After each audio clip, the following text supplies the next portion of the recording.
The US government has made an agreement with the Mexican government to expel anyone who tries to come to the United States through the border without authorization.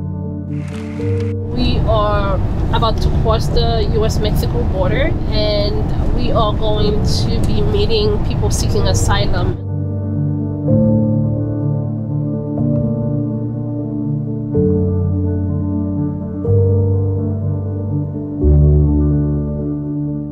I can't cross the border right now.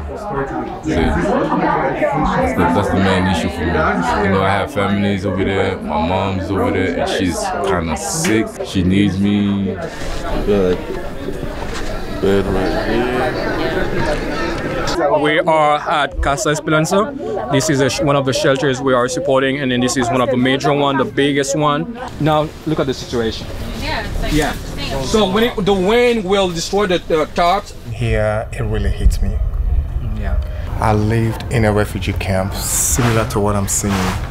Yeah. For over 10 years. 13 years ago when I resettled in the US and that camp was closed, I would never expect that I would come and see a place like this.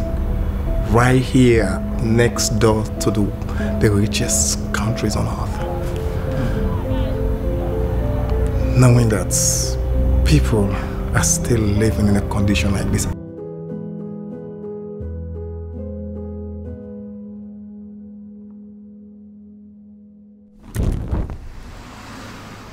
We are here because months ago, CUSP, which is a collaborative of 5 organizations, the Black-led groups of our collaborative decided to really push back against Title 42.